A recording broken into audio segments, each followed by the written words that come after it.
సాధ్యమవుతుంది.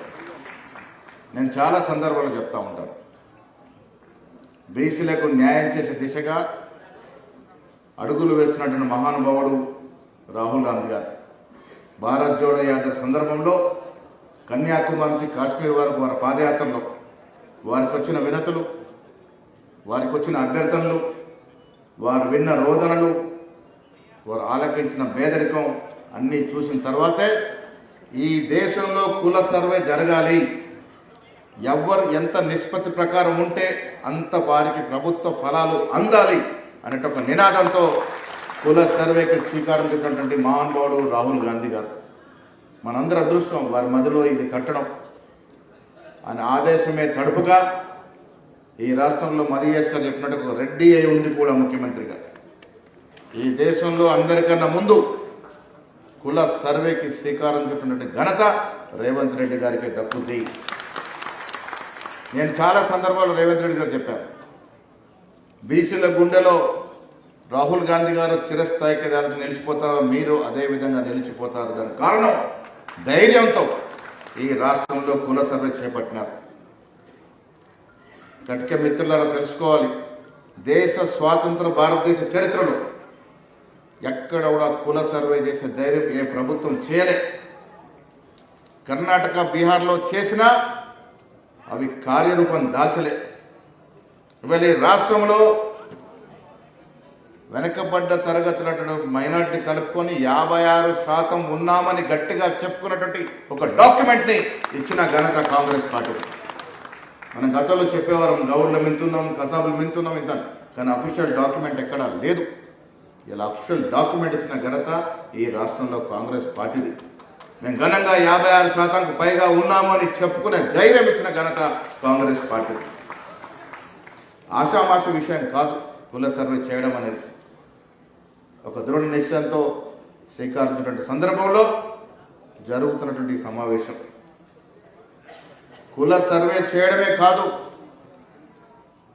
మన sub committee సమావేశంలో నన్ను కూడా ఒక ప్రత్యేక ఆహ్వానంగా పిలిస్తే నేను రేవంత్ రెడ్డి గారు చెప్పాను, ఎన్నికలు వాయిదా వేసుకుందాము, 42% రిజర్వేషన్కి చట్టబద్ధత కల్పించే వరకు ఎన్నికలు వద్దు అనే మాట గట్టిగా చెప్పడంతో సభ్యులు అంగీకరించి ఎన్నికలు వాయిదా వేశాం. కారణం ఈ రాష్ట్రంలో ఎప్పటి నుంచో కోరుతున్నటువంటి 42% రిజర్వేషన్కి చట్టబద్ధత అసెంబ్లీలో తీసుకురావడం స్థానిక సంస్థల ఎన్నికలే కాదు, మన భవిష్యత్తులో పిల్లల చదువులకి, ఉద్యోగాలకు కూడా 42% వర్ధించే విధంగా చట్టం చేయబోతా ఉన్నాము.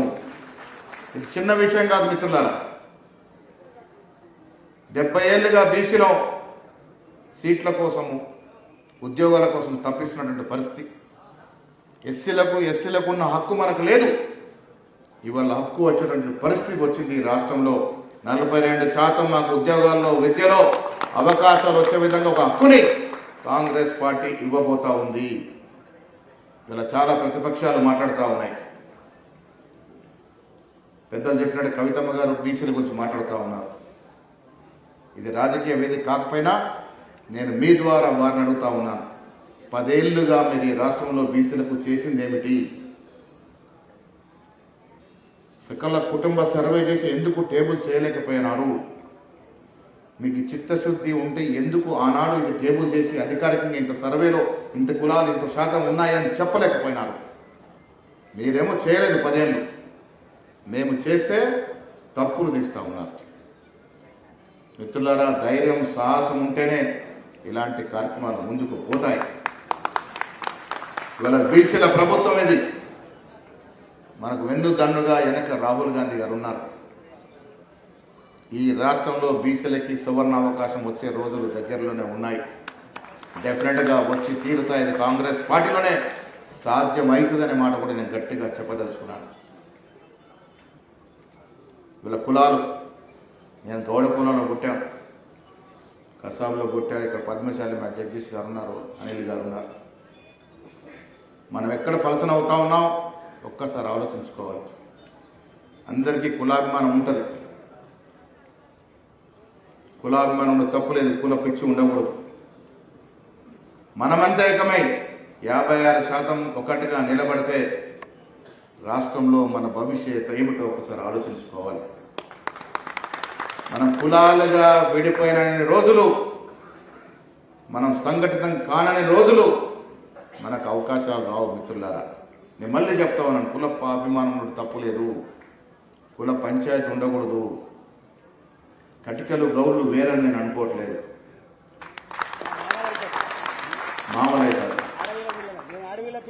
ఆడబిడ్డ పిల్లలు, కులాలంతా కూడా ఒకటే, అందరం కూడా ఏకంగా బీసీలము బడుగులము.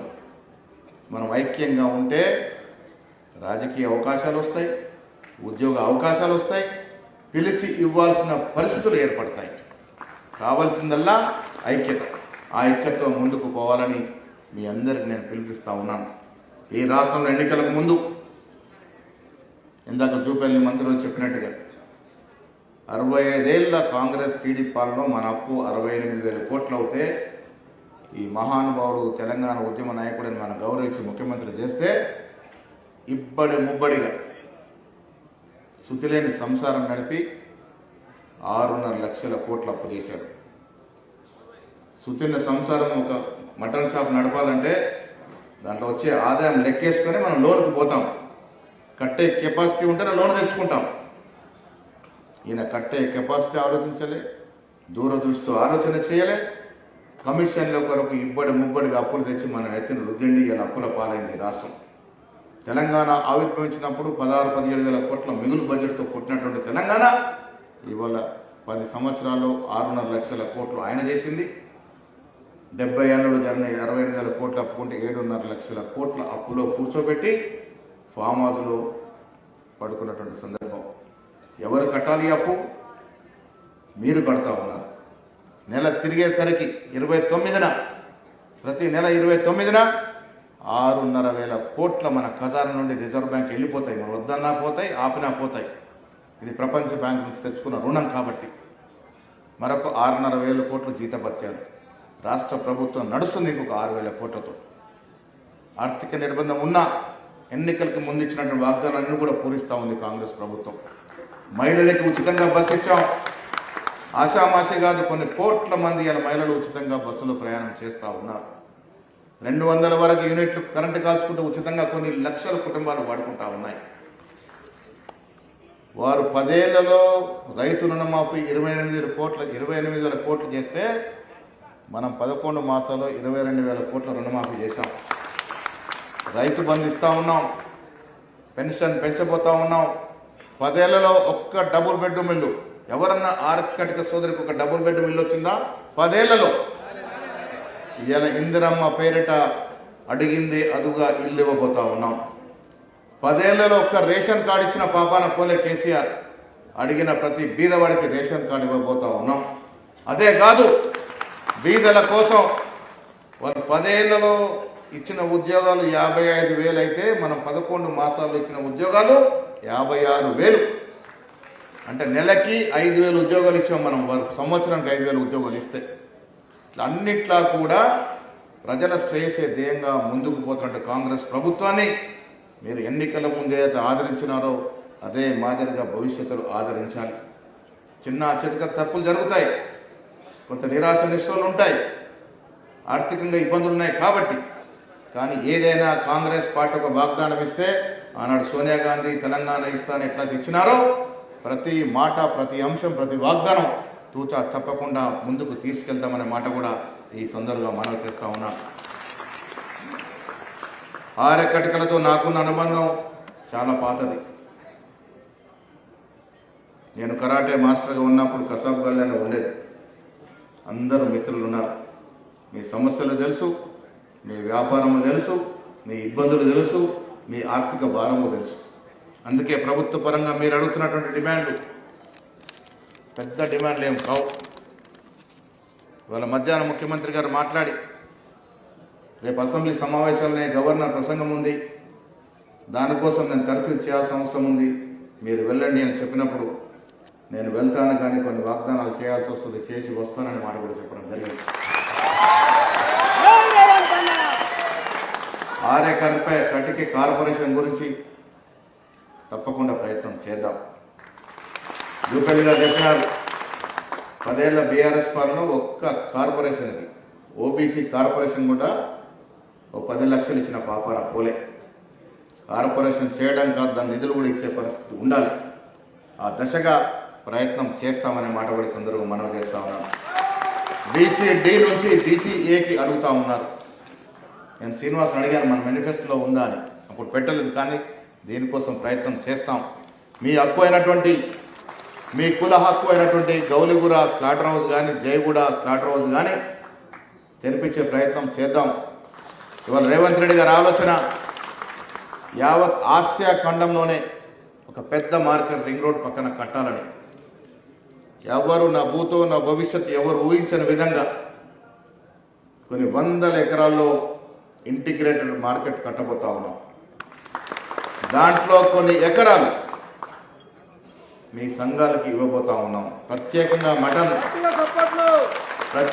మటన్ అమ్ముకోవడానికి ఆ ఇంటిగ్రేటెడ్ మార్కెట్లో మీకు స్థలం ఇస్తాము తక్కువ ధరలో. ఇంటిగ్రేటెడ్ మార్కెట్ ఆషామాషి కాదు. లారీలు, కార్లు, మెట్రో రైళ్లు కూడా తిరిగే విధంగా ఇంటిగ్రేటెడ్ మార్కెట్ రూపకల్పన చేస్తూ ఉన్నారు. ఆసియా ఖండంలో, భారతదేశంలో ఆసియా ఖండంలోనే పెద్ద మార్కెట్ రాబోతూ ఉంది రింగ్ రోడ్ పక్కన, శంషాబాద్ పక్కన. అక్కడ కూడా మీకు అవకాశాలు ఇస్తాం. మిత్రులారా, మనం రాజకీయంగా ఎదగాలి. రాజకీయంగా ఎదిగితేనే మన ఎవరన్నా లెక్క చేస్తారు. వచ్చే స్థానిక సంస్థల ఎన్నికల్లో పోటీ చేసే అర్హత ఉన్న ఆరెకటికి సోదరులు, ఎంపీటీసీలు ఉంటాయి, ఎంపీపీలు ఉంటాయి, జెడ్పీటీసీలు ఉంటాయి. ఎదగాలి. మీరు ఎదిగితే అవకాశాలు ఇస్తాం. 42% మీరు ఉండాలి. మేము రేపు 42% ఇచ్చబోయే స్థానిక సంస్థల్లో మీరుండాలి. భవిష్యత్తులో ఎమ్మెల్యేల స్థాయికి మీరు ఎదగాలి. 6 కటికల నుంచి ఎమ్మెల్యేలు కావాలి. మీ హక్కుల కోసం ఆ ఎమ్మెల్యేలు పోరాడాలి. ఆ దశగా మీరు ఐక్యతతో ముందుకు పోవాలి. ప్రతి కులం వారు ఒకరో ఇద్దరు శాసనసభ్యులు అవుతే ఆ పరిస్థితి వేరుంటుంది. మీకోసం, మీ హక్కుల కోసం పోరాడే నాయకులు మీ నుంచి వస్తే ఆ పరిస్థితి వేరుంటుంది. కాబట్టి ఆ దశగా ఎదగాలని మాట ఈ సందర్భంగా నేను మనవి చేస్తూ ఉన్నాను. ప్రభుత్వ పరంగా నియమించబడే బోర్డ్స్లో కూడా శ్రీనివాస్ గారు నిష్పక్షపాతంగా సీనియర్లు అయినటువంటి కొంతమంది పేర్లు ఇవ్వండి. డెఫినెట్గా ప్రభుత్వ బోర్డులో పెడదాం, PCC కార్యవర్గంలో కూడా పెడదామనే మాట కూడా ఈ సందర్భంగా మనవి చేస్తా ఉన్నాను. నా మాటగా, ముఖ్యమంత్రి మాటగా కాంగ్రెస్ పార్టీ, ముఖ్యమంత్రి గారు, డిప్యూటీ ముఖ్యమంత్రి గారు, మేము ఇక్కడ ఉన్నటువంటి పెద్దలందరూ మీకు వెన్నుదన్నుగా ఉంటాము. మీ కులం చాలా వెనుకబడినది. ఈ కులం రాజకీయంగా, ఆర్థికంగా ఎదగాలి. ఆ ఎదిగేయడానికి మా సంపూర్ణ సహకారం ఉంటుంది. నేను ప్రతి మీటింగ్లో చదువు గురించి చెప్తాను. కుల వృత్తి ఉంటుంది. ఏ తండ్రి కూడా కుల వృత్తితో పాటు నా పిల్లలు ఎదగాలి, చదువుకోవాలి, ఆఫీసర్లు కావాలని కోరుకుంటాడు. నాకు తెలియదు మీ కులం నుంచి IPS, IAS ఎవరు ఉన్నారో లేదో. రావాలి. IAS, IPS స్థాయి కూడా రావాలి. రావాలంటే మన పిల్లలు చదవాలి. నేను చాలా చోట్ల చెప్తాను. చాలామంది ఇక్కడ చూస్తుంటారు. Black and white portable TV ఉండేది. 14 ఇంచులు చిన్న టీవీ ఉండేది. మేము చూసాము. ఇక్కడ యువతరం చూడలే. చదువుకోకుంటే జీవితం 14 ఇంచుల బ్లాక్ అండ్ వైట్ టీవీ లాంటిది. చదువుకుంటే ఇవాళ టీవీలు చూస్తూ ఉన్నాం. 70 ఇంచులు, 80 ఇంచులు కలర్ టీవీలు వస్తూ ఉన్నాయి. చదువుకున్నవాడి జీవితం 90 ఇంచుల కలర్ టీవీ అయితే, చదువుకున్న వాడి జీవితం 14 ఇంచుల బ్లాక్ అండ్ వైట్ టీవీ. పిల్లల్ని చదివియాలి. తల్లిదండ్రులకు కష్టమవుతుంది చదివించడం, కానీ చదివితేనే భవిష్యత్తు, చదివితేనే రంగుల ప్రపంచం. పిల్లల్ని చదివించాల్సిందిగా మీ అందరినీ విజ్ఞప్తి చేస్తూ, భవిష్యత్తు మనది మిత్రులారా. తెలంగాణ రాష్ట్రంలో భవిష్యత్తు బీసీలది. నేను ఘంటాపథంగా ఎందుకు చెప్తా ఉన్నానంటే, ఈ అవకాశం కాంగ్రెస్ పార్టీలోనే వస్తుంది. ఇలా బీజేపీ నాయకులు చాలా గొప్పగా చెప్తా ఉన్నారు. కిషన్ రెడ్డి గారు చాలా మాటలు చెప్తా ఉన్నారు. నేను కిషన్ రెడ్డి గారిని మీ ద్వారా అడుగుతా ఉన్నాను. మీరు కాదా బండి సంజయ్ అధ్యక్ష పదవి లాక్కున్నది? బండి సంజయ్ బీసీ కదా. ఆ బండి సంజయ్ బీసీ అధ్యక్షుడి పదవి లాక్కొని మీరు అధ్యక్షుడు ఇవ్వలేదా? మీరు కదా కుర్మ నాయకుడు, గొప్ప నాయకుడు బండారు దత్తాత్రేయ MP సీట్ లాక్కున్నది. ఈ 2 ఆయనే లాక్కున్నాడు కదా. అంతే కదా. బండి సంజయ్ మున్నూరు కాపు బిడ్డ అయితే ఆయన అధ్యక్ష పదవి తీసుకుని నేను అధ్యక్షుడు అయ్యాడు. బండారు అయితే 4 సార్లు 5 సార్లు ప్రయత్నం వహిస్తే ఆ పార్లమెంట్ స్థానం తీసుకుని నేను పార్లమెంట్ సభ్యుడు అయ్యాడు. ఆయన బీసీల గురించి మాట్లాడుతారు. ఇవాళ నేను బండి సంజయ్ అడుగుతా ఉన్నాను, బీసీ బిడ్డగా కేంద్ర మంత్రివర్గంలో ఉన్నాం. ఇలా మేము 56% ఈ రాష్ట్రం రిజర్వేషన్ చేస్తున్నాం కుల సర్వే. మీకు దమ్ము ధైర్యం ఉంటే మోడీ ఓబీసీ అంటారు, మరి ఆ ఓబీసీ ప్రధానమంత్రి దగ్గరికి వెళ్ళి మా రాష్ట్రంలో గొప్పగా కుల సర్వే జరిగింది, మేము 56% ఉన్నామని రూపిడి అయింది, మీరు దీనికి మద్దతు ఇవ్వండి, మీరు దేశవ్యాప్తంగా కుల సర్వే చెయ్యండి అని చెప్పే ధైర్యము సాహసం మీకుందా సంజయ్ గారు? మరి లేనప్పుడు మీరు బీసీల గురించి మాట్లాడే హక్కు మీకు ఎక్కడది? ఇలా బీసీల కోసం పోరాడుతున్న కాంగ్రెస్ పార్టీని విమర్శించే హక్కు మీకు ఎక్కడది? దమ్ము ధైర్యంతో పాటు చిత్తశుద్ధి ఉంటే తెలంగాణ రాష్ట్రంలో ఎంత గొప్పగా అయితే రేవంత్ రెడ్డి గారు కుల సర్వే చేశారో అదే రీతిలో అదే గొప్పగా దేశవ్యాప్తంగా కుల సర్వే చేయండి, మేము కూడా మీకు సలాం కొడతామనే మాట ఈ సందర్భంగా నేను మనవి చేస్తా ఉన్నాను. ఆ దమ్ము ధైర్యం లేదు. వాళ్ళేమి చేయలే బీసీలకు, కానీ చేసిన వాళ్ళు మాత్రం విమర్శిస్తారు. మిత్రులారా, 56% రిజర్వేషన్ నిష్పక్షపాతంగా నిజాయితీగా జరిగింది, అనుమానాలకే తావు లేదు. ఇలా ఒక అధికారిక డాక్యుమెంట్ మన చేతుల్లో ఉంది. మేము 56% ఉన్నాను చెప్పుకునేటువంటి ధైర్యం సాహసంతో చెప్పుకునే డాక్యుమెంట్ మన చేతుల్లో ఉంది. ఆ ఘనత కాంగ్రెస్ పార్టీ ఇచ్చింది మనకి. కాంగ్రెస్ పార్టీతో ఉన్నాం. చిన్న చిత్ర తప్పులు అన్నిటితో జరుగుతాయి, అందరితో జరుగుతాయి, మాతో కూడా జరగచ్చు, కానీ దిద్దుకుంటూ పోదాం. పేద ప్రజల యొక్క బతుకుల్ని బాగు చేయడానికి కాంగ్రెస్ పార్టీ కంకణ కట్టుకుని ఉంది. రాహుల్ గాంధీ, సోనియా గాంధీ, ఖర్గే గారు ఈ మాట మీద నిలబడే తత్వం ఉన్న వ్యక్తులు కాబట్టి భవిష్యత్తులో బీసీలకు న్యాయం తెలంగాణలో జరిగి తీరుద్ది. ఇది కాంగ్రెస్ పార్టీ హయాంలో జరుగుద్ది అనే మాట కూడా ఈ సందర్భంగా మనవి చేస్తూ మళ్ళీ మీకు విజ్ఞప్తి చేస్తా ఉన్నాను. ప్రయత్నం చేద్దాం, తప్పకుండా ప్రయత్నం చేద్దాం. పెన్షన్ పెంచుతా ఉన్నాం. మహిళలకు వస్తున్న పెన్షన్ పెంచే దిశగా ప్రయత్నాలు జరుగుతూ ఉన్నాయి. చాలా స్కీములు ఇవ్వాలని ఆలోచన ఉంది, కానీ మీకు తెలుసు ఆర్థిక పరిస్థితి ఉంది, రాష్ట్రం దివాలా తీసి ఉంది. అయినప్పటికీ కూడా బీసీలకు కావాల్సిన సంక్షేమం గురించి కానీ అభివృద్ధి గురించి కానీ ఎక్కడ కూడా కాంప్రమైజ్ ఉండకుండా ముందుకు పోదామనే మాట ఈ సందర్భంగా మనవి చేస్తూ, మీరు ఇచ్చిన చిన్న డిమాండ్ల కోసం డెఫినెట్గా ముఖ్యమంత్రితో నేను కానీ ఇక్కడ పెద్దలందరం కూడా మంచి మాట్లాడతాం, మీకు తెచ్చుకునే విధంగా ప్రయత్నం చేస్తామనే మాట చెప్తూ మీ అందరికీ మరొకసారి అభినందనలు, శుభాభినందనలు. ఇదే ఐక్యతో ముందుకు పోండి. ఫస్ట్ మీరు ఐక్యం కాండి, మీ తర్వాత మనమందరం కలిసి ఐక్యం అదామనే మాట కూడా ఈ సందర్భంగా మీకు మనవి చేస్తూ సెలవు తీసుకుంటా ఉన్నాను. జై హింద్, జై కాంగ్రెస్. కూర్చోవాలి, మనము ఒక్క నిమిషం మా అందరం కూర్చోవాలి. ఇప్పుడు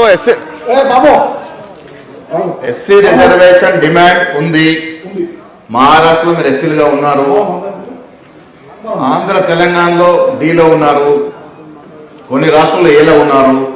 డి నుంచి ఏకు చేర్చే అవకాశం రాష్ట్ర ప్రభుత్వానికి ఉంటుంది, కానీ ఎస్సీలో చేర్చే అవకాశం రాష్ట్ర ప్రభుత్వానికి ఉండదు. దాన్ని కూడా పరిశీలిద్దాం, కేంద్రం మీద ఒత్తిడి తెద్దామనే మాట కూడా సందర్భంగా మనవి చేస్తూ సెలవు తీసుకుంటాం.